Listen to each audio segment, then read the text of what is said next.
Tifosi de la Roma Internet, buonasera. Vous écoutez Roma Locuta, le débrief. Ce soir, pour m'accompagner, une belle brochette. Je suis avec Lucas Goldfinger. Salut Lucas. Salut à tous, salut à vous qui nous écoutez. Je suis aussi avec le critiqueur. Salut à tous, salut Rabal. Totinho est de la partie. Salut à tous, on a gagné un trophée. Davy, 100% Romanista. Bonsoir à tous. Et Marshall de 13 Magazine. Salut à tous, bonsoir à tous. Bonsoir les gars, merci d'être là. Donc, on va débriefer ensemble le match qui a eu hier soir AS Roma Real Madrid pour la Mabel Green Cup, que la Roma a remporté depuis 2008, c'est ça qu'on n'avait pas gagné une coupe, incroyable. C'était l'euphorie, on était tous contents, c'était un joli bonsaï, partenariat avec Interflora, je le rappelle. Avant de rentrer dans le vif du sujet, je voulais, pour ceux qui ne sont pas au courant, que c'est avec grande émotion que je vous annonce un partenariat exclusif avec l'AS Roma francophone et cesolaroma.org. L'AS Roma francophone, référence de l'actualité de l'AS Roma depuis 2005. Donc pour moi c'est vraiment exceptionnel d'en être arrivé là. Cesolaroma, c'est également un forum pour les tifosi de la Roma. Je vous invite, chacun fait ce qu'il veut, ça c'est une de mes démarches personnelles, chacun fait ce qu'il veut, mais moi je vous invite à rejoindre l'AS Roma francophone, mais je pense que tout le monde y est abonné, et si vous voulez parler de l'AS Roma, vous pouvez également rejoindre le forum chez cesolaroma.org. Voilà, il y a vraiment des forumeurs super sympathiques, et c'est vraiment des tifosi, c'est vraiment des tifosi aguerris si vous avez vraiment envie de pouvoir parler de l'AS Roma. Mais voilà, chacun est libre de faire ce qu'il veut. Voilà, c'était un grand pas pour Roma Locuta, ça me fait vraiment plaisir. Je remercie également les auditeurs parce que vous êtes toujours de plus en plus nombreux à écouter les émissions. C'est à chaque fois... Au début, c'était un palier de 100 vues. Maintenant, on est passé à un palier de 200 vues. C'est vraiment exceptionnel. Et puis les intervenants, à chaque fois de qualité. Merci messieurs, vous êtes des réguliers, hein, vous êtes souvent là, vous. Merci beaucoup à tous les intervenants qui passent, c'est vraiment exceptionnel, vous êtes vraiment de qualité. Le match de hier soir, messieurs, votre avis? On va commencer par Totinho, donne-nous ton avis. Donc la Roma a gagné hier contre le Real la Marble Green Cup. Ce que j'en pense du coup, c'est que dès les premières minutes, en fait, on ressent... Enfin, moi, personnellement, j'ai vu un peu mieux ce que Fonseca essayait de mettre en place. Mm-hmm. Voilà, c'est peut-être quelque chose qui ne s'est pas vu contre l'Athletic Club. C'était un peu brouillon, même les matchs d'avant. Là, on sentait qu'il y avait vraiment... Enfin, c'était vraiment bien exploité. Donc là, moi, personnellement, j'ai kiffé, tout simplement. Ouais. Après, on prend des buts, voilà, on peut dire sur des erreurs. Je pense un peu à Florenzi sur le premier but et même Kolarov sur le placement pour le deuxième. Mais en attaque, c'était tranchant. Le nombre d'occasions qu'on a eu en première, c'était fou contre le Real Madrid. Je tiens quand même à le rappeler. Non, moi, c'était un kiff total du début jusqu'à la fin. Et même avec les pénaux, c'était parfait. Très bien, oui. Je rappelle le score également. Donc 2-2, match nul, but de Diego Perotti et de Edin Dzeko. Et ensuite les tirs au but 7-6 pour la Roma qui remporte cette Mabel Green Cup. Voilà, je tenais à le préciser. Goldfinger, un avis? Moi, je me suis fait un petit classement de mes tops et de mes flops d'hier soir en fait. Alors j'ai beaucoup aimé, je vais pas répéter l'avis du match qui nous a été donné un peu par Totinho. C'était qui juste avant? Totinho. C'était Totinho juste avant. Donc non, c'est vrai que c'était un beau match, on a eu des occasions, une Roma très belle offensivement, c'était très bien. C'est vrai que moi aussi j'ai l'impression d'avoir plus vu le style de jeu que veut mettre en place Fonseca. Et puis ensuite donc pour parler des joueurs plus particulièrement, j'ai beaucoup aimé Zaniolo. Oui. Zaniolo en 10 très très fort. Voilà, on voit que dès qu'il est en 10, il est tout de suite plus à l'aise. Il a un jeu qui est fait pour ça, son physique il est fait pour ça. Il prend le ballon, il le conserve dans les petits espaces, les grands espaces, même il se déporte sur le côté. Des fois, on l'a vu faire un grand déboulé sur la gauche et réussir à centrer. On l'a vu après faire un grand déboulé sur la droite et donner une passe décisive.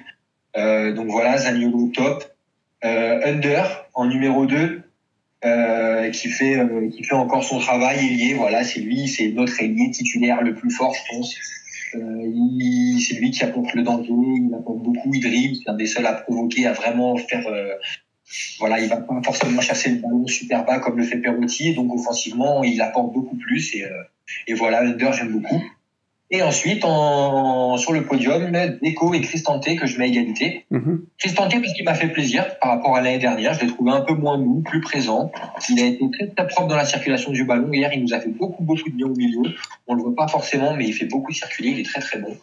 Il a alterné jeu court, jeu long et tout. Franchement, Cristante, vrai bon match hier. En plus, c'était le Real, donc c'est un adversaire de qualité. Ça nous a permis, nous aussi, de voir ce qu'on valait. Et c'est pas mal, Cristante, c'était bien. Et Dzeko qui montre encore de l'attachement au maillot, quoi. L'attachement au maillot, du moins de l'application. Du moins, il montre de l'application sur le terrain, il met son but, il se procure des occasions. Même s'il en rate des faciles, il en met une difficile. Bon, ça, c'est Dzeko tout craché, hein. Ouais. Et mais voilà, quoi. C'était bien. Et ensuite, le moins bien, je dirais la défense. La défense, pas la défense, les 4 de la défense, mais l'équipe en général dans la phase défensive. Oui. Voilà, on voit que ça manque d'automatisme, ça manque de repli. Bon, ça en manquait déjà l'année dernière. L'année dernière, c'est ce qui nous a manqué. Le repli défensif comme ça, à chaque fois les milieux de terrain, on voit Nzonzi, s'il fait pas l'interception au milieu de terrain, c'est pas lui qui va faire la course pour revenir derrière, quoi. Oui. Donc à chaque fois, les défenseurs, ils se retrouvaient exposés avec des attaquants qui arrivaient à fond. Et puis là, hier, c'était un peu pareil. Donc il manque là-dessus, il faut travailler. Et puis voilà, quoi. Le critiqueur, un avis. Comme l'a dit tout le monde, on a vécu une belle rencontre hier. Hein. On a su, dès la première mi-temps, jouer à un bon rythme. On a créé beaucoup d'occasions. Bon, peut-être le score reflétait pas la rencontre, mais le résultat, de toute façon, c'est pas ce qui comptait le plus. On a bien vu la tenue des joueurs. On a vu, parce qu'on affrontait quand même une équipe, le Real Madrid, hein, et on a su imposer notre jeu. Les idées que Fonseca a voulu mettre en place. Après, je voulais faire une petite parenthèse sur Dzeko. Hein. C'est quand même un joueur incroyable. Je vois pas comment il pourrait partir parce que ça pourrait peut-être changer toute la stabilité de l'équipe de Rome. C'est quand même un joueur très important dans notre club. Il a toujours travaillé sérieusement. Il a été très professionnel et les résultats sont toujours là. Voilà, j'avais ça à dire. C'était un beau match et défensivement, comme l'a dit Lucas, ça a pas été bon, mais que ça soit des deux équipes, même le Real Madrid, ça n'a pas été bon et la Roma non plus. Ça a été plutôt un match ouvert offensivement. Davy. Mon avis, enfin on a vu du football. C'était la première chose. Ça faisait longtemps qu'à Rome, on attendait de voir un match comme ça. Donc du rythme, de l'envie, des actions dans les deux sens, mais enfin du vrai foot, quoi. Des dribbles, des accélérations, pas une équipe attentiste, donc une équipe qui a envie, une équipe alors bien sûr qu'il y a beaucoup de travail encore. Alors par rapport à ce qu'ont dit tous les autres, moi je mettrais que celui-là qui m'a le plus plu de tout le match, c'était Paul Lopez. Hein. Le gars il fait 4 parades miraculeuses, donc ça fait plaisir, hein, parce que surtout avec la défense, on a dit qu'on doit encore travailler les choses. Alors moi il m'a vraiment donné satisfaction, et je me dis il donne de la sécurité derrière là. Je sais plus qui c'est j'ai lu ça sur Twitter, je crois. Il y en a un qui a dit qu'en un match il a déjà écrasé Hodgson sur toute la saison. Ah ouais, c'est vrai. Donc ça c'était un peu vrai. Bon, il y a d'autres circonstances, mais en tout cas sur ce match-là, je l'ai trouvé vraiment incroyable. Après, moi j'ai beaucoup aimé la façon, voilà, comme vous avez dit, la patte de Fonseca, de dire que c'est une équipe, c'est une équipe dynamique, une équipe qui bouge, une équipe. Alors bien sûr, ça crée on s'expose aussi en défense, hein, donc ça c'est quelque chose à travailler. Mais hier, j'ai vraiment trouvé pas mal, et surtout qu'on jouait contre une équipe, voilà, qui a aussi des arguments, et donc le fait de pouvoir, on a pris le but, mais de pouvoir d'attaquer tout le temps, d'être tranchant, d'être en avant, ça j'ai beaucoup aimé. Après, Zaniolo. J'ai trouvé, ce qui m'a fait plaisir, c'est que quand même, on voit qu'il a retrouvé cette vision du jeu, là. C'est cette passe, comme il met la passe à Perotti, là, juste derrière Ça, j'ai trouvé fantastique. Et puis Perotti m'a aussi beaucoup plu, quoi, parce qu'il a beaucoup couru, beaucoup tenté, puis il sait dribbler l'homme, quoi. On peut dire ce qu'on veut sur lui, mais c'est un des rares qui sait quand même dribbler, quoi. Donc voilà. Par contre, point négatif, alors Florenzi, quoi. Donc lui, il n'est pas à sa place, c'est clair, mais ça, c'était vraiment le point. Premier but, d'ailleurs, on l'a vu, hein. Bah oui. C'est le gros point. Mais disons, en général, ça faisait plaisir. C'était un joli match de football, quoi. Alors bien sûr que le résultat comptait pas ou ce qu'on veut, mais ça faisait plaisir à voir, quoi. On fait du spectacle et puis après une année difficile, là, on a eu peu de satisfaction. Après une saison difficile passée, on n'a pas eu grand-chose à se mettre sous la pupille. Ah ben là, on a un bonsaï maintenant. Donc Ouais, on a un bonsaï. Je sais pas, je pense que vous avez vu là sur les réseaux sociaux. Là. Oui, ça. Il y a quelqu'un qui a mis que dans 10 ans, là, on devrait avoir un jardin. Ouais, ça moufte un peu par rapport à ce qu'on fait sur les réseaux. Marshall, ton avis? Salut tout le monde encore. Et bon, moi, j'ai pratiquement tout le monde qui devait dire ce qu'il y avait à dire.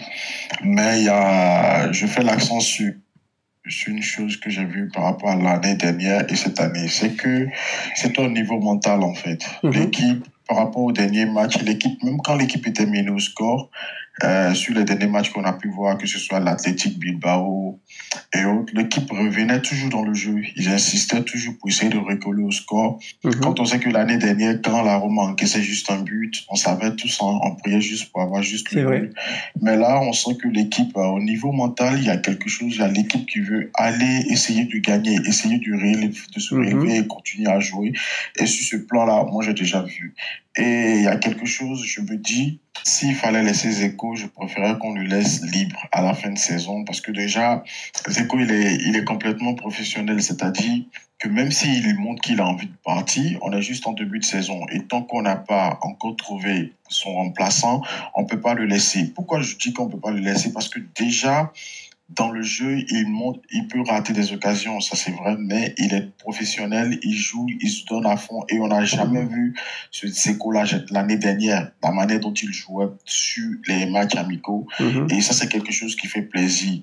Et maintenant, je pense que Florenzi, on a tous vu, Fonseca l'a vu, Florenzi, il n'est pas à sa place et il faut trouver quelqu'un pour le mettre là-bas et on a vraiment besoin d'un défenseur central, quoi.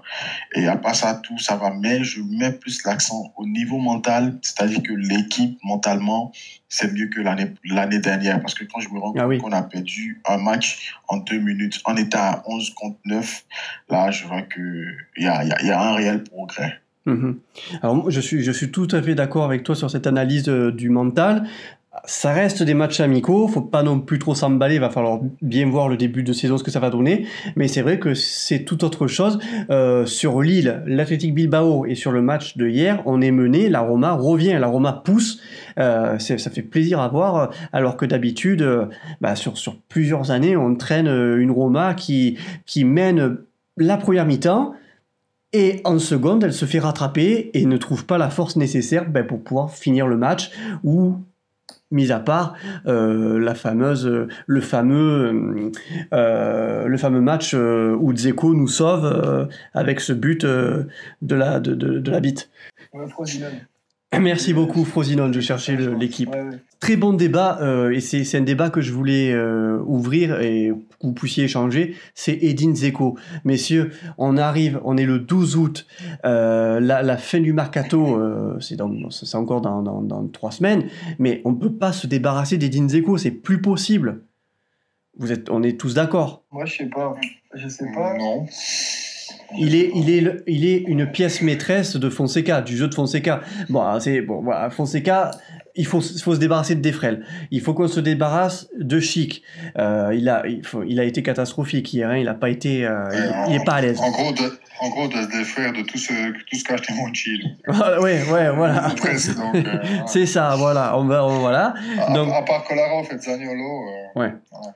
Mais on est bien d'accord que ces deux attaquants-là doivent forcément partir. Il faut qu'un attaquant, une doublure vienne. Moi, j'ai mon petit choix personnel, mais là, à l'heure actuelle, on ne peut pas se débarrasser de Dzeko. Il a fait toute la préparation, il est une pièce maîtresse. Vous voulez le voir partir, vous? Bah, franchement, c'est vrai que le voir partir, enfin, on sait ce qu'on perd, on sait pas ce qu'on gagne, quoi. Et même si on recrute quelqu'un qui est bon, il va falloir qu'il se mette dans le jeu de l'équipe, dans le jeu, etc., avec C'est les dur. coéquipiers, etc. Donc ça va, dans tous les cas, je pense que on perdra au change forcément sur les 6 premiers mois, parce que ça m'étonnerait qu'on recrute un mec et que dès qu'on le recrute à la première saison, il nous plante une vingtaine de buts, quoi. Et alors que Dzeko, il est capable de le faire. Oui. Bon, donc voilà. Après, c'est possible. Des coups de mercato, des fois, on en voit, on recrute un attaquant et il met 20 buts. Donc, c'est possible. Mais je suis d'accord que le pari est risqué. Je suis d'accord qu'aujourd'hui, le 12 août, c'est compliqué. Bien sûr. Je pense qu'il faut se concentrer sur un défenseur central et peut-être un latéral droit pour offrir une solution avec Florenzi qui peut jouer le couteau suisse. Surtout que là, on a plus de matchs amicaux j'allais dire, de grande qualité. On avait Lille, l'Atlético Bilbao et le Real Madrid pour mettre en avant les joueurs. Et tu vends notre attaquant vedette, t'en prends un autre. Contre qui il va s'entraîner? Il nous reste plus que Arezzo. On peut pas, c'est pas possible. En Serie A. Il va s'entraîner en Serie A. Ouais. Voilà, il va s'entraîner contre la Lazio le 1er septembre. Bon entraînement. Je suis d'accord, c'est compliqué. Non, c'est vrai, c'est compliqué. Je suis d'accord que Dzeko, aujourd'hui. C'est impossible, Dzeko. Tout service rendu depuis qu'il est là, c'était l'attaquant qu'on attendait. C'est quand même un des meilleurs buteurs de l'histoire du club maintenant, il est rentré. C'est ça. L'histoire. 4e, je pense. Ouais, il a des belles stats, à Rome. Ouais, mais après, moi je trouve que Dzeko, c'est genre le cas entre l'Inter et la Roma, il est ultra intéressant. Parce que là, si Icardi, à l'heure actuelle, il n'est pas à la Juve ou au Napoli, c'est parce que Conte, il veut Dzeko à tout prix.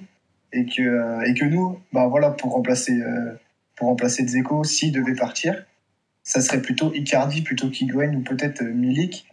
Mais Dzeko, là, il vaut, c'est ça, 20 millions. C'est un argument pour obtenir Icardi avec un échange plus, je sais pas, environ 50 millions d'euros. Messieurs, Icardi s'est entraîné? Oui. Il a fait des matchs amicaux. Je crois. Ah ouais. Il a rien fait. Donc, il a dû avoir une prépa chez lui. Si, il va à la plage. Ouais. Il va à la plage. Il court sur la plage. Rien que ça, d'échanger un mec qui n'a pas participé contre un type qui a fait toute une préparation. C'est pas sa faute non plus. Oui, bien sûr, c'est pas sa faute, bien sûr. Ce qu'il faut voir, c'est que Icardi, il est complètement mis de côté à l'Inter depuis bientôt une année, quoi. Donc ça, c'est un autre problème qu'ils ont. Je suis bien d'accord. C'est exactement ça, je veux dire. Conte, il veut Dzeko, donc l'Inter, il sait que s'ils vend Icardi ailleurs qu'à la Rome, il a plus de Dzeko. Donc maintenant, c'est un jeu de dupes juste pour le prix. Après, à savoir, est-ce qu'il va venir maintenant? Est-ce qu'il va venir au mois de janvier? Je sais pas. Mais la Rome, de toute façon, elle va le vendre parce que Dzeko, sinon, il part à 0 l'année prochaine. Ouais. La Roma vend à 0. Donc, avec Pallotta, ils vont jamais vendre à 0. Donc, soit Icardi vient maintenant, mais c'est clair qu'à 12 jours du début du championnat, c'est un sacré pari. Oui. C'est un sacré pari. Et puis après, jouer avec les 3 petits jeunes devant en attendant qu'Icardi se mette dans le rythme. Bon, l'Inter, il faudrait que ça se fasse demain ou sinon c'est un peu tard. Oui. Bon, l'Inter a aussi recruté Lukaku. Donc. Oui, justement, l'Inter, lui, il peut attendre 6 mois tranquillement. Oui. Ah oui, ça a changé beaucoup de choses. Moi, il a toujours payé Icardi pour rien. Moi, je serais effaré de voir que Dzeko part à l'Inter.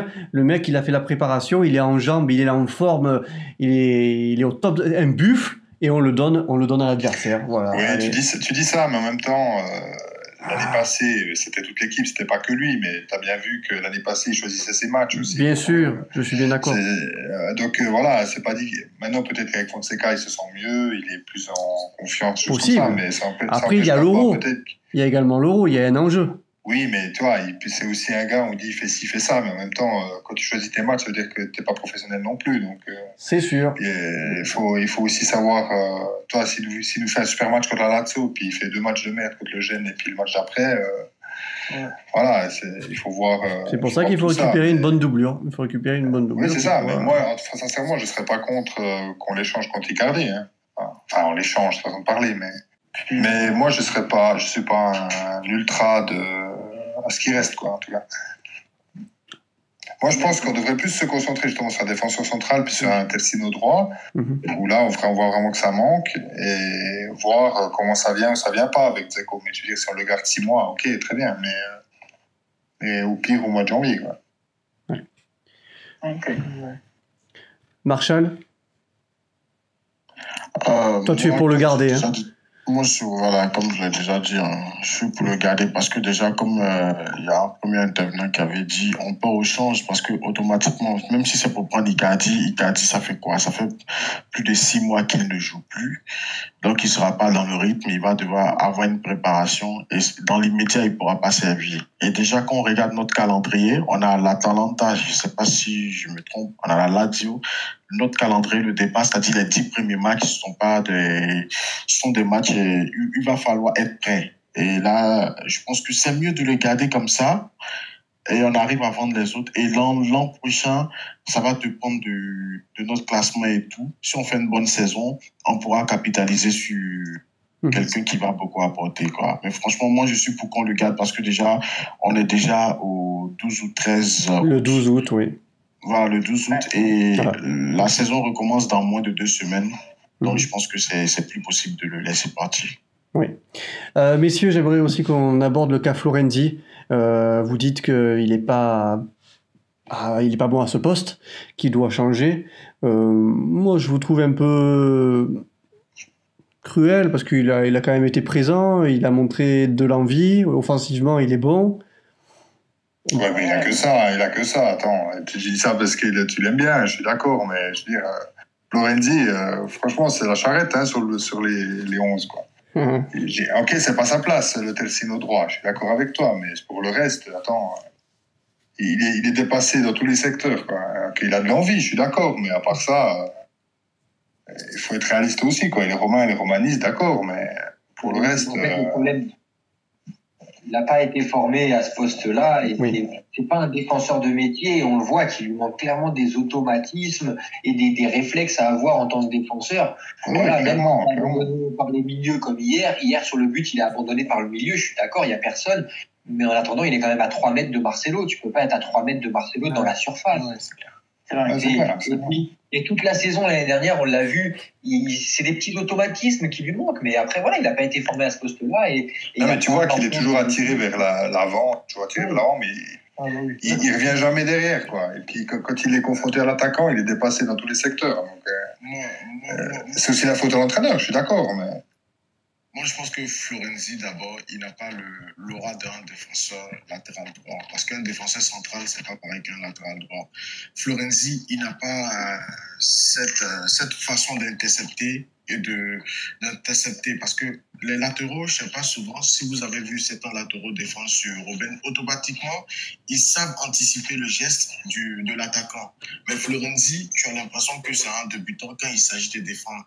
Il se fait balader par l'attaquant. Il va là où l'attaquant veut l'envoyer. Mais lui, et c'est pas cette année. Ce match était vraiment flagrant. Mais sur l'année dernière, les autres matchs, c'était un peu son problème. Et parfois, il se faisait toujours rattraper un peu par Manolas qui le couvrait. Mais là, il n'y a pas Manolas. Il y avait qui? Il y avait Fazio. Fazio, c'est pas aussi rapide que Manolas pour rattraper.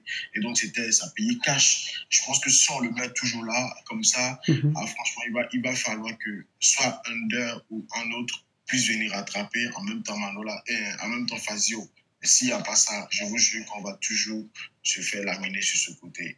Mais disons que le problème, il faut voir aussi que le problème il est plus large, parce que ça fait quoi, 3-4 ans qu'il joue à ce poste. Donc, en 3-4 ans, il y a quand même eu plusieurs entraîneurs. Donc, ça veut dire soit on est incapable d'avoir un Telsino droit normal, ou soit ça veut dire que c'est lui qui dit qu'il veut être là. Non, mais moi, je pense que ce sont les recrues qu'on a eu après lui qui n'ont pas su prendre la place de Florenzi, en fait. Parce que même que ce soit Santon, il était un peu bon. Après, on a vu que Karsdorp, Bruno Pérez. Donc voilà, même Pérez, il n'y a jamais eu quelqu'un qui a montré plus que Florenzi à ce poste-là. Ouais, Pérez, quand même, quoi. Non, mais il a peut-être raison dans le sens où la Roma a peur de recruter vraiment une top classe mondiale à ce poste par rapport à Florenzi, peut-être. Mais regardez, je prends l'exemple du match d'hier. On voit que Fonseca, ce qu'il disait, c'était on met un bloc haut et la ligne défensive, elle est très haute. On voit sur le terrain, on voit même une action, je me rappelle, Fazio qui met Benzema hors jeu à la limite de la moitié de terrain. La ligne défensive, pardon, elle va être ultra haute cette saison. Si on n'a pas un arrière droit qui court un minimum vite, donc à gauche, je m'en fais pas. Spinazzola, ça devrait le faire. Enfin, Spinazzola, Kolarov, ça devrait le faire, même si Kolarov, ça peut être limite. Mais Florenzi, si on garde défenseur droit, on sait comment on aura un défenseur droit qui courra vite. Et la priorité absolue, c'est un défenseur central. Parce que Fazio, faire des courses de 40 mètres, il va se faire fumer. Ça va être horrible. Ouais. Priorité défenseur central quand même. Voilà, donc on en vient maintenant, messieurs, la défense centrale. Pour vous? Ce qui nous manque, c'est clairement ça. C'est un défenseur central, un latéral droit et puis un attaquant. C'est les 3 points que Petraki sur lesquels il doit travailler. Mais surtout le défenseur central, on est tous d'accord, c'est c'est la priorité que l'attaque. priorité absolue. C'est comme on a dit dans les précédents podcasts. Disons que Fazio et Jesus, c'est deux. C'est pas possible. Non, mais c'est 2 réserves qui vont très bien. 2 réserves qui vont très bien, mais c'est clair que Mancini, il lui faut on va dire un défenseur expérimenté à côté de lui, ça c'est sûr. Donc il fallait pas vendre Manolas, quoi. Je reviens sur mon idée, mais. Ouais. Ah bah oui. Et c'est ce que le Mister a demandé en fin de match aussi. Un défenseur expérimenté, rapide. Et ben voilà, tu vas pas prendre Lovren. Voilà, tu prends Alderweireld. Voilà. Alderweireld, ça semble enterré. C'est fini. Ah bah oui, Alderweireld, c'est mort, mais. Alderweireld, c'est fini, le mercato. Ah bah oui. En tout cas, sur les rumeurs qu'il y a, c'est quand même pas terrible, ce qu'ils nous proposent. C'est pas. Il y a Lovren, qui d'autre Rougani. Rougani. Ah oui, Rougani. Rougani, c'est trop jeune et peu d'expérience. Ouais, puis il est tout le temps blessé. Quoi. C'est italien et ça vient de la Juventus. La Roma va dire oui direct. Un Italien, ils prennent que des Italiens. Ou Pezzella. Ouais, je sais pas, mais j'espère pas. Mais bon. Moi, j'espère pas, c'est sûr. Il aurait fallu, c'était un des 2 du Turin, mais bon. Ah bah. Avec l'histoire de. Ouais. Et même pas que de Turin, même du Taureau. Moi, je prends Izzo. Du Taureau, c'est ça que je veux dire, le Turin, le Taureau. Ah oui, ouais, ok, ouais. Mais la Juve aussi, je prends. Juve, Torino, je prends. Les défenseurs centraux. Ouais, mais du Taureau, oui. Du Taureau. Il faut pas. Après, on va voir le temps passer à acheter un défenseur aussi cher et qui ne va pas répondre aux attentes qui ne sera pas bon. Ah, mais complètement. On a plus à perdre en voulant prendre un central. On a plus à perdre. Voilà. Oui, ça, il y a la bonne occasion, mais c'est clair qu'il ne faut pas se tuer avec ça. Et moi, je pense que si on achète encore quelqu'un et on n'arrive pas à vendre des indésirables, ça va être quand même dur. Il faut déjà se libérer des indésirables. En même temps, le temps, il est réduit. Et comme je dis, j'ai peur qu'on achète quelqu'un qui ne va finalement pas répondre à nos attentes et qui ne sera peut-être pas ce qu'on voulait avoir. Donc, plus les jours passent, plus c'est difficile pour nous.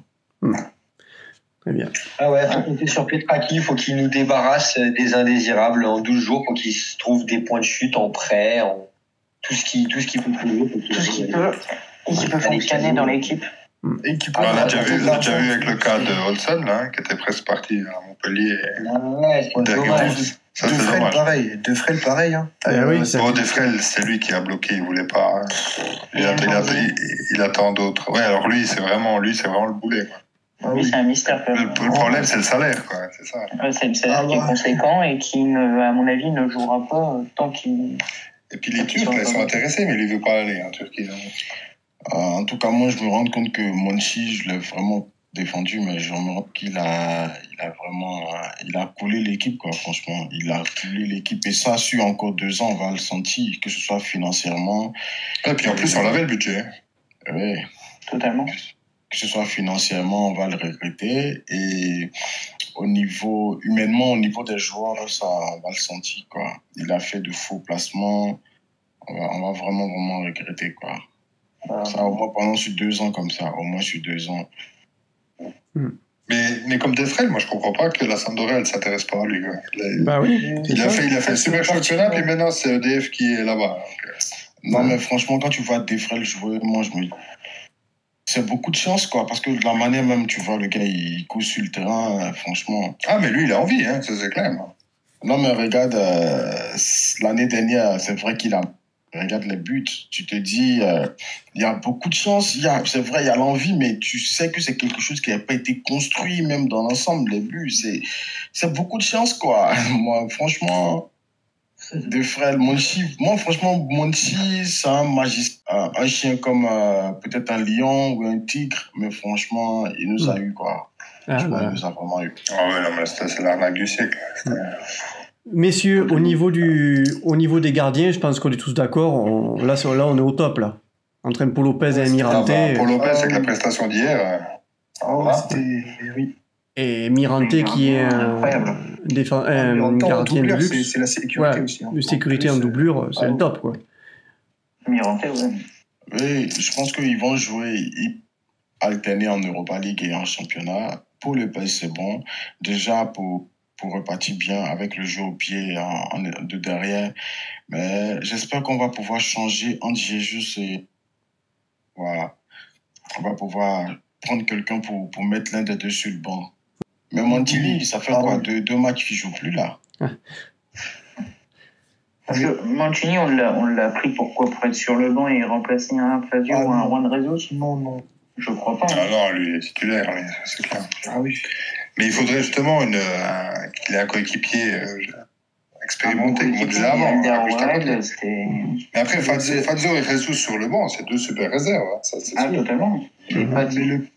Mais Mancini, c'est la même problématique qu'il y a 2 ans. Hein. On a un bon défenseur central, Manolas, et que des mauvais. On vend le bon pour acheter Mancini, qui prendra un peu, on peut dire un peu la place de Manolas. Il sera bon et il sera encore entouré de mauvais. C'est ce qu'on disait au début du mercato, qu'il ne fallait pas vendre Manolas. Comme toujours dit, je ne sais pas comment on fait une super équipe pour vendre les meilleurs. Hein. Bienvenue à Rome. Bienvenue à Rome, oui, c'est sûr. Bienvenue à Rome, on fait des Moi, j'ai toujours dit, une charnière centrale, Koulibaly-Manolas, c'est le top, mais elle est à Naples. Messieurs, on va passer au secteur du milieu. Qu'est-ce que vous en pensez de ce milieu? Qu'est-ce que vous avez vu de bien, de pas bien? Moi, le milieu, moi, ça va. Je pense qu'il y a eu l'erreur de Diawara, que beaucoup ont craché sur lui. Moi, Diawara, je ne l'ai pas trop vu jouer, mais je pense qu'on doit lui laisser le temps et en plus le juger.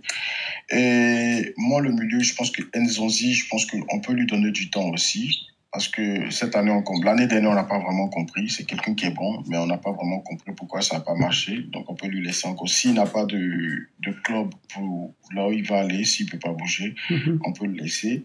Mais comme j'ai dit, Monchi, moi, j'ai défendu Monchi, mais je ne peux pas et je ne comprends pas jusqu'à aujourd'hui pourquoi on a pu recruter quelqu'un comme Pastore, quoi. Franchement, ça, je ne comprends toujours pas encore.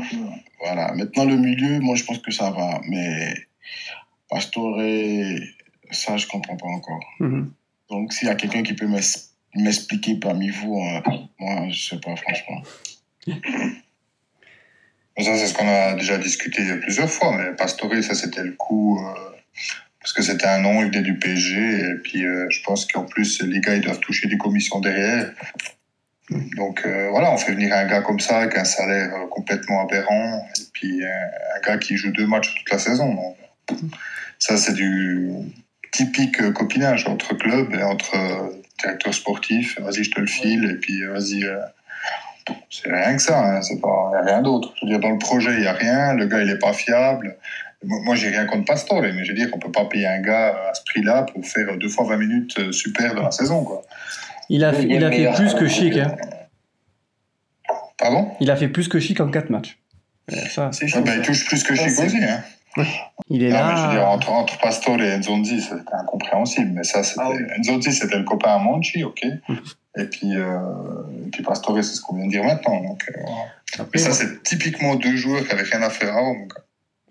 Après, voilà, malheureusement, Pastore, il est là. Il n'y a pas de club qui s'est manifesté avec un chèque énormissime pour le récupérer. Donc, autant s'en servir. Il y avait la Chine, mais lui, c'est lui qui n'a pas voulu aller. Oui. Après, je peux comprendre qu'il ne veuille pas partir dans ces championnats exotiques. C'est tout à fait normal. Enfin. Mais après, il est là, autant s'en servir le peu qu'il pourra et lui donner. Mais moi, je pense que Pastore, il va faire sa saison. Là, c'est façon de parler. Hein. Je pense qu'il va faire sa saison. Il est là. Mais moi après, je le défends un peu parce que j'aime bien Pastore. Voilà. Mais je pense qu'il va faire sa saison et quand il est sur le terrain, techniquement, la Roma, elle est encore un poil au-dessus, quoi.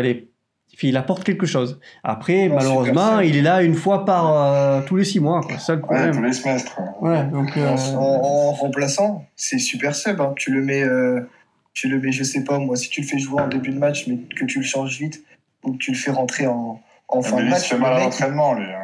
Ouais, mais s'il est valide, tu le fais pas jouer tout un match, tu le fais entrer, je sais pas si tu mets Zaniolo en 10, tu sors Zaniolo, tu fais rentrer Pastore, et là... Comme la dernière année de Totti, il faisait rentrer à la dernière minute, il te plantait 3 buts. Quoi. Et voilà, non, Pastore, il peut faire la différence à la fin, j'en suis persuadé, mais il peut pas jouer 90 minutes et il peut pas faire plus de 10 matchs par saison. Ouais. Donc, ça fait cher le match. Hein. Oui, ça fait cher le match, mais ça peut faire cher les points si on se qualifie. Grâce à ça, à des tactiques comme ça. C'est ça. Je croise les doigts pour que vous ayez raison, mais je ne crois pas un instant. Je croise les doigts aussi. Messieurs, Zaniolo maintenant. Zaniolo, hier soir, ça faisait plaisir de le voir. Et puis surtout la vision du jeu, quoi. Ça m'a bien rassuré, parce que je me disais que c'était un peu perdu. Mais là, la vision du jeu, on a vu qu'il l'a quand même, quoi. Ouais. Alors, il se bat bien face à chaque contact, il va à fond, il se bat bien. Il arrive bien à percuter en attaque. Franchement, c'est un bon jeune joueur.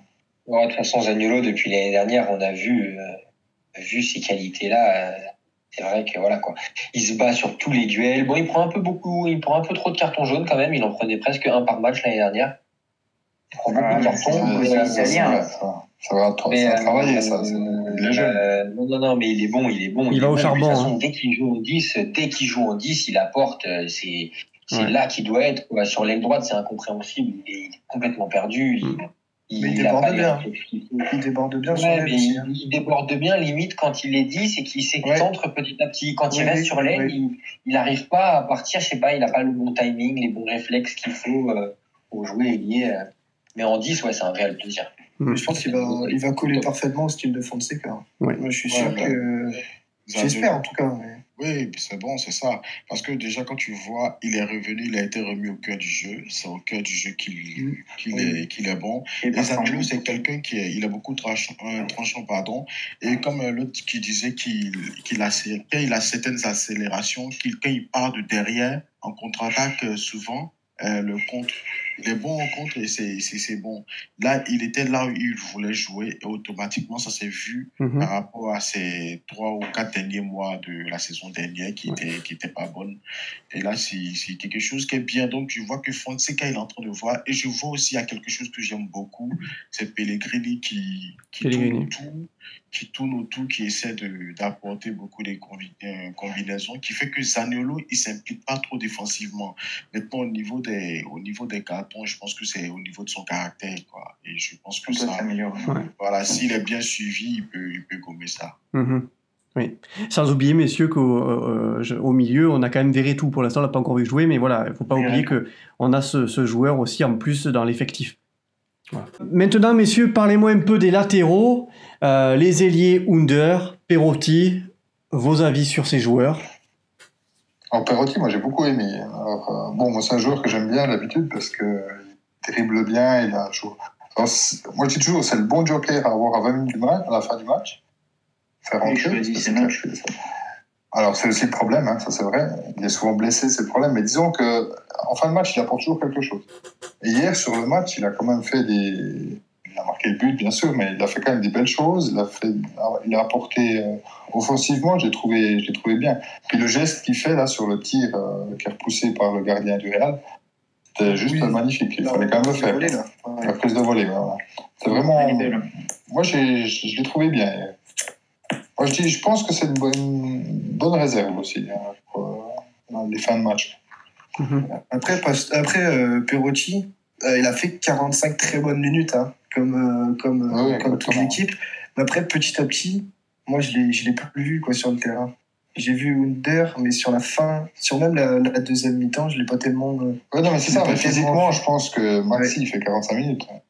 Ouais, c'est ça. Et après, Kluivert, moi, Kluivert, c'est le style de joueur que j'adore, quoi, mais c'est un peu lèche, quoi. J'ai l'impression qu'il a un peu de mal à s'acclimater, même si, voilà, en vitesse, technique, tout ça, il a, mais il lui manque quand même un peu de maturité. Et je pense que Perotti peut lui transmettre, quoi. Je pense que Perotti, il a l'expérience, il a tout pour apprendre à Justin Kluivert, et dans 6 mois, on a notre titulaire, quoi. J'espère, en tout cas. Mais Kluivert, c'est bizarre, parce qu'on sent que c'est le mec qui a le talent. On sent qu'il a... Mais je sais pas, on a l'impression qu'il se regarde jouer, quoi. On a l'impression qu'il est là, puis il fait la photo pendant qu'il joue. Ah ouais, c'est Instagram. Non, mais tu vois ce que je veux dire, c'est vraiment le gars... Oui.